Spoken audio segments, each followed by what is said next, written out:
Genesis chapter 13. So Abram went up from Egypt to the Negev with his wife and everything he had, and Lot went with him. Abram had become very wealthy in livestock and in silver and gold.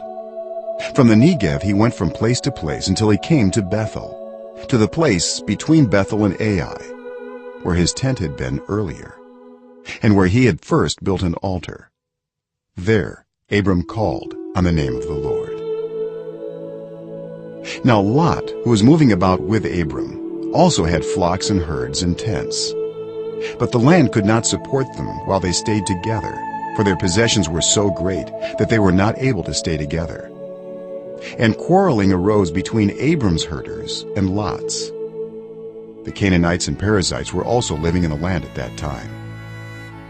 So Abram said to Lot, "Let's not have any quarreling between you and me, or between your herders and mine, for we are close relatives.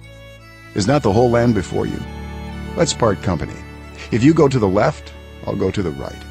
If you go to the right, I'll go to the left." Lot looked around and saw that the whole plain of the Jordan toward Zoar was well watered, like the garden of the Lord, like the land of Egypt. This was before the Lord destroyed Sodom and Gomorrah. So Lot chose for himself the whole plain of the Jordan and set out toward the east. The two men parted company. Abram lived in the land of Canaan, while Lot lived among the cities of the plain and pitched his tents near Sodom. Now the people of Sodom were wicked and were sinning greatly against the Lord. The Lord said to Abram after Lot had parted from him, "Look around from where you are, to the north and south, to the east and west. All the land that you see I will give to you and your offspring forever. I will make your offspring like the dust of the earth, so that if anyone could count the dust, then your offspring could be counted. Go, walk through the length and breadth of the land, for I am giving it to you." So Abram went to live near the great trees of Mamre at Hebron, where he pitched his tents.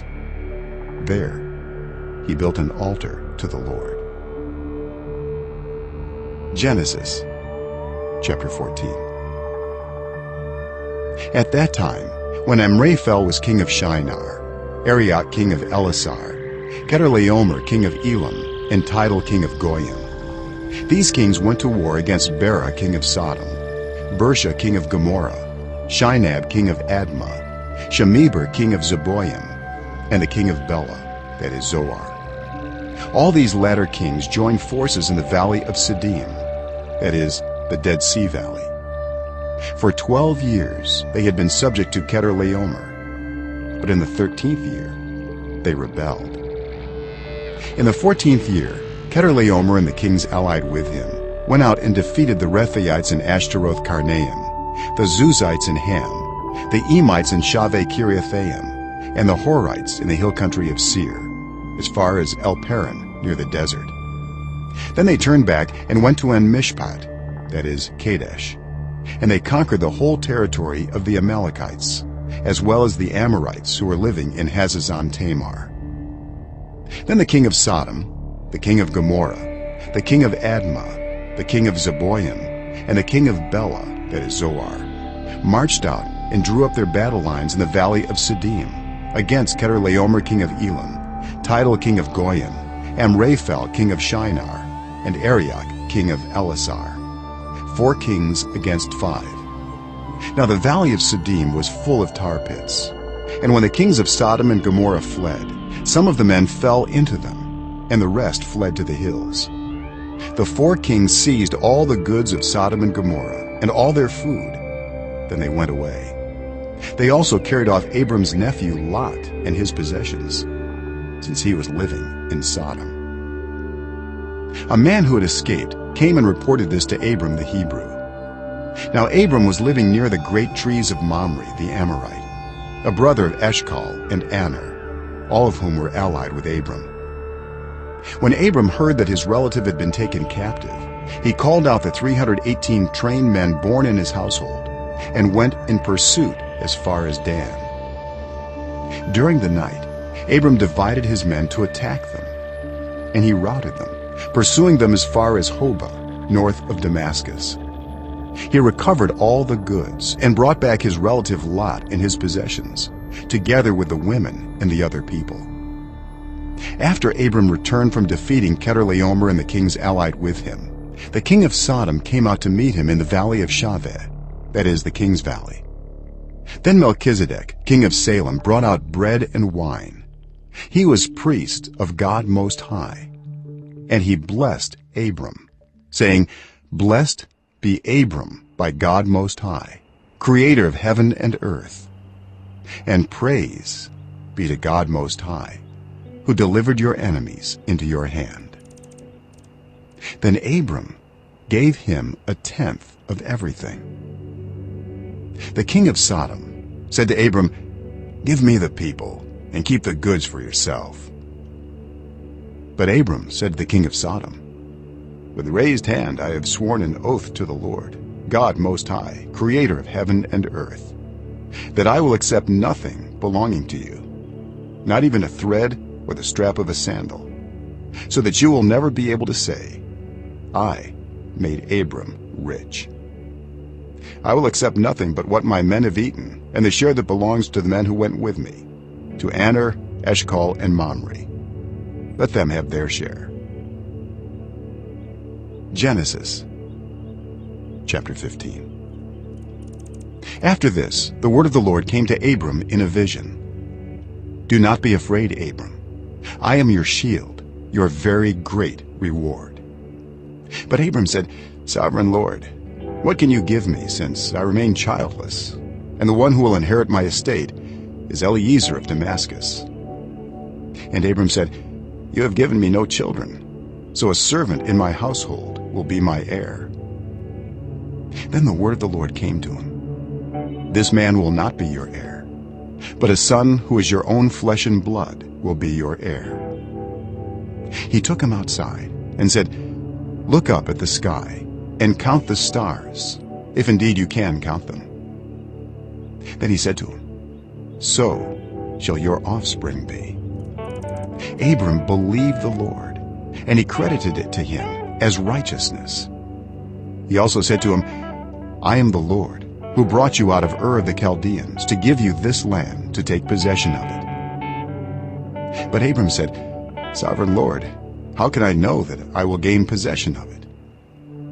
So the Lord said to him, "Bring me a heifer, a goat, and a ram, each 3 years old, along with a dove and a young pigeon."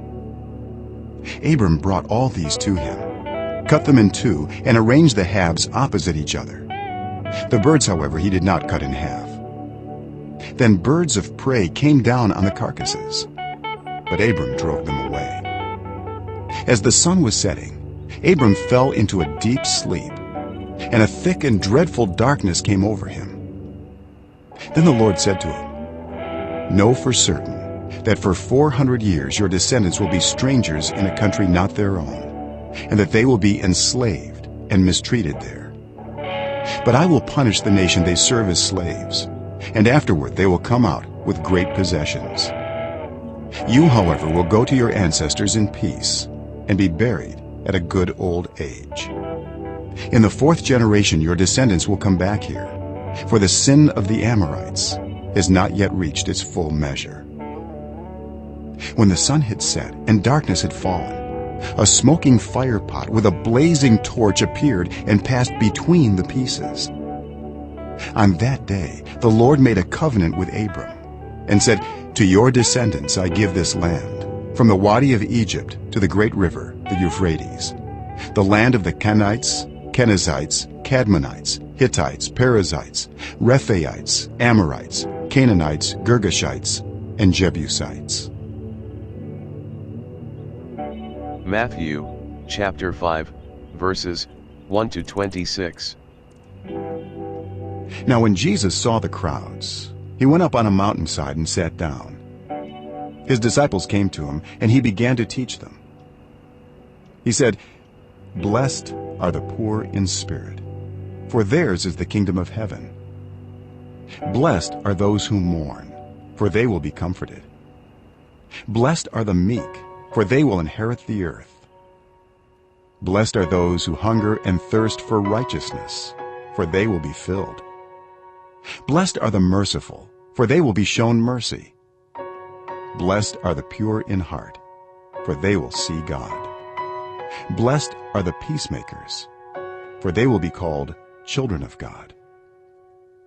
Blessed are those who are persecuted because of righteousness, for theirs is the kingdom of heaven. Blessed are you when people insult you, persecute you, and falsely say all kinds of evil against you because of me.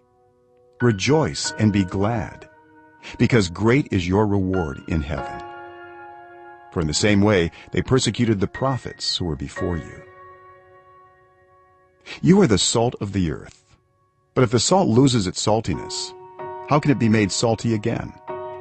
It is no longer good for anything except to be thrown out and trampled underfoot. You are the light of the world. A town built on a hill cannot be hidden. Neither do people light a lamp and put it under a bowl. Instead, they put it on its stand, and it gives light to everyone in the house. In the same way, let your light shine before others, that they may see your good deeds and glorify your Father in heaven. Do not think I have come to abolish the law or the prophets. I have not come to abolish them, but to fulfill them. For truly I tell you, until heaven and earth disappear, not the smallest letter, not the least stroke of a pen, will by any means disappear from the law, until everything is accomplished. Therefore, anyone who sets aside one of the least of these commands and teaches others accordingly will be called least in the kingdom of heaven. But whoever practices and teaches these commands will be called great in the kingdom of heaven. For I tell you that unless your righteousness surpasses that of the Pharisees and the teachers of the law, you will certainly not enter the kingdom of heaven. You have heard that it was said to the people long ago, "You shall not murder, and anyone who murders will be subject to judgment." But I tell you that anyone who is angry with a brother or sister will be subject to judgment. Again, anyone who says to a brother or sister, "Raka," is answerable to the court. And anyone who says, "You fool," will be in danger of the fire of hell. Therefore, if you are offering your gift at the altar, and there remember that your brother or sister has something against you, leave your gift there in front of the altar. First, go and be reconciled to them. Then come and offer your gift. Settle matters quickly with your adversary who is taking you to court. Do it while you are still together on the way, or your adversary may hand you over to the judge, and the judge may hand you over to the officer, and you may be thrown into prison. Truly I tell you, you will not get out until you have paid the last penny.